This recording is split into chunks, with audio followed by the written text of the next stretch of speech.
Eh, Baik, selamat pagi, selamat siang, selamat malam, salam sejahtera buat kita semua.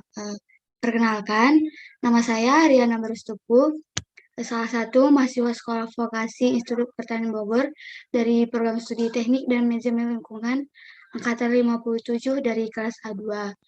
Pada kesempatan kali ini, saya akan mewawancarai Kak Agnes yang merupakan salah satu HSE untuk memenuhi tugas kuliah Prof. Eh, Kepada Kak Agnes, boleh memperkenalkan diri terlebih dahulu, Kak?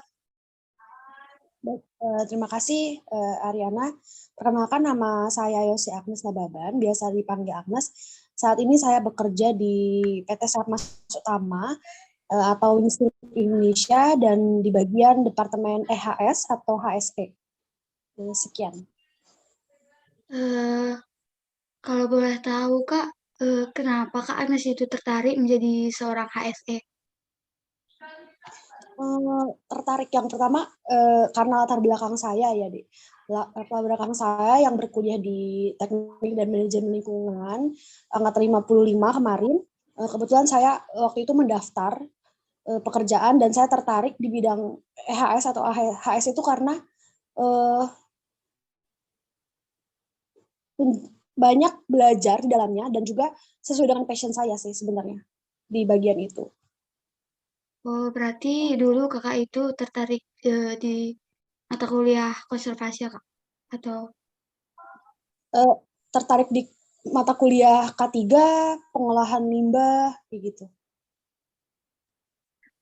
terus kalau boleh tahu, Kak, eh, skill apa saja yang dibutuhkan untuk menjadi seorang HSE itu, Kak?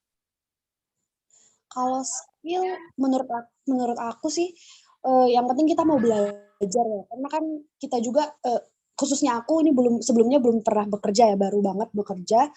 Nah, skill yang pertama dibutuhkan tentunya mau belajar, mau ikut terlibat langsung dalam semua kegiatan yang berkaitan dengan HSE, mau melatih diri khususnya seperti mencari identifikasi bahaya dan sebagainya gitu sih.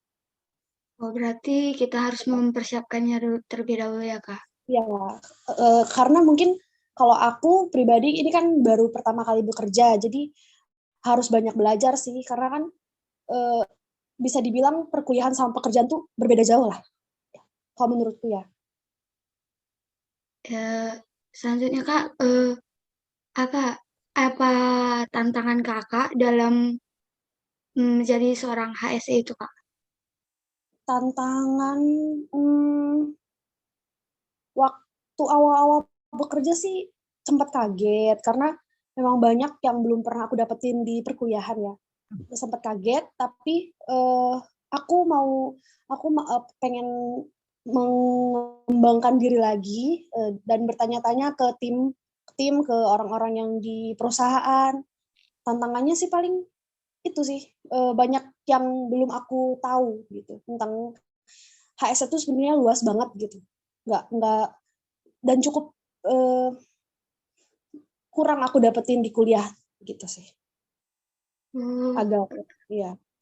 berarti eh, kalau lebih baiknya itu dalam masa kita kuliah lebih mencari informasi lagi ya, Kak, tentang HSE itu apa gitu, Kak. Itu terutama di ini sih di lapangannya langsung seperti apa gitu. Nggak hanya teori, ya itu. Kita harus tahu lapangannya gimana, nggak hanya teori kita kuasain karena ya percuma sih kalau kita tahu teori tapi kita nggak tahu gitu di lapangannya itu seperti apa gitu. Itu sih. Pagi Ya, dulu pas di angkatan itu belajarnya banyaknya online, bahkan 100% online ketika mendapatkan mata kuliah K3 itu kan. Itu oh sih. iya, semester 5 ya, Kak. Iya, betul. Jadi mungkin itu sih salah satu tantangan. Selanjutnya, Kak, dalam melakukan pekerjaan sebagai seorang HSE, apa saja rutinitas yang dilakukan Kakak dalam bekerja? Hmm, Kalau aku ini kebetulan megangnya bagian environment ya, yang bagian lingkungannya. Jadi satu timku itu ada 3, ada yang megang health and safety, ada juga yang bagian environment. Nah kebetulan aku bagian lingkungannya. Rutinitas yang aku lakukan, eh, ya seperti biasa update ke Kementerian Lingkungan Hidup by simple atau website, terus mengawasi semua kegiatan yang berhubungan dengan WWTP dan juga apa ya, membuat improvement atau develop sesuatu program terkait dengan lingkungan yang ada di perusahaan gitu sih. Lebih ke lingkungan sih kalau aku. Proper juga saat ini sedang aku kembangkan untuk proper dan juga ISO 45001, sorry. Berarti kalau menjadi seorang HSE itu ada kode etik yang perlu dilakukan atau dilaksanakan, Kak? Kode etik maksudnya? Eh, Kode etik gimana ya? Etika atau gimana? Iya, etikanya gitu. Kalau etika sih nggak hanya untuk HSE ya, menurutku untuk semua departemen atau setiap orang juga perlu attitude attitude yang baik lah ya, baik dan bagus lah. Jangan merasa paling wow, jangan apa ya, bertindak sembrono atau sembarangan gitu. Ya setiap orang sih harus attitude-nya ya harus baik sih kalau menurutku ya. Etikanya, etika bekerja, kesopanan kayak gitu. Iya, iya, Kak. Disiplin kayak gitu.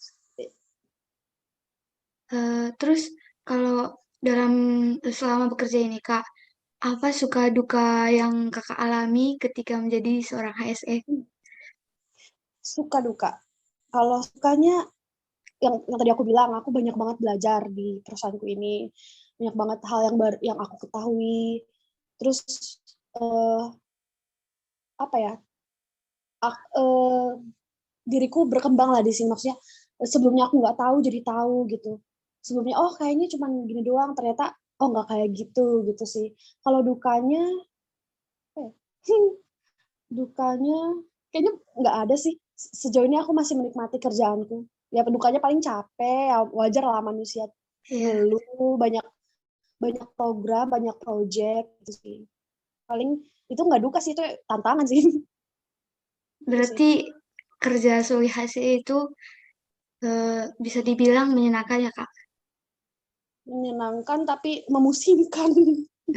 Ini pusing sih, karena jadi sorotan lah ya, karena khususnya di perusahaanku ini HSE itu jadi pilar pertama gitu. Jadi disorot manajemen banget. Kitanya harus banyak improvement lah, harus banyak yang kita develop gitu. Jadinya itu tantangannya sih. Salah satu yang tadi nambahin yang tadi tantangan tadi. Untuk pertanyaan terakhir, Kak, nanti kan setelah lulus juga aku ingin mengambil di bagian HSE juga. Eh, Apa pesan kakak ke aku? Apa yang harus dipersiapkan untuk menjadi seorang HSE itu, Kak? Yang pertama berdoa, kedua eh, kamu harus belajar lah, belajar semampumu, sebisa mungkin, nggak hanya teori, jadi kamu mungkin cari referensi buku atau YouTube, mencari tahu tentang perusahaan itu sebenarnya kayak gimana sih seorang HSE bekerja gitu. Itu sih paling, sama cari-cari tanya-tanya orang yang sudah berpengalaman lama di bidang tersebut gitu. Jadi gimana sih misalnya Pak atau Kak, Bang gitu, ke orang-orang kakak tingkatmu yang memang sudah bekerja cukup lama atau mungkin berpengalaman lah ya di bidang HSE itu. Dan di perkuliahan juga uh, tentang yang paling aku itu sih tentang manajemen ISO, manajemen lingkungan, AMDAL itu kamu kuasain sih. Sebetulnya aku agak menyesal juga karena dulu cukup sering tidur di kala pelajaran itu, aku juga usah ditiru ya. Jadi agak menyesal juga sih melewatkan momen-momen itu. Jadi manfaatkanlah kalau ada waktumu untuk belajar itu. Eh, Berarti kalau magang-magang kayak bulan 6 ini nanti sangat diperlukan ya, Kak? Magang sangat diperlukan. Aku kan dulu kalau aku magangnya di bagian WTP, tapi memang departemennya WTP dan EHS ya. Magang sangat diperlukan, itu tergantung perusahaan sih. Rekrutmennya aku nggak tahu juga sih kalau diperlukan atau tidak, tapi kalau untuk soft skill kita ya diperlukan lah, karena kita bakal tahu di situ gimana dunia pekerjaan gitu. Selama ini kan kalau kalian kan, kalau aku juga dulu ngebayangin cuma teori, nggak bisa ngebayangin secara real gitu gimana. Nah, di kesempatan magang itulah kamu bisa tahu gitu. Penting sih kalau untuk soft skill, tapi kalau pertanyaannya untuk rekrutmen aku nggak tahu ya. Soft Iya skill Kak. sangat penting. Terima kasih banyak Kak atas informasinya ya Kak. Maaf Sama. sudah mengganggu Tidak apa-apa, waktunya tidak juga. apa-apa.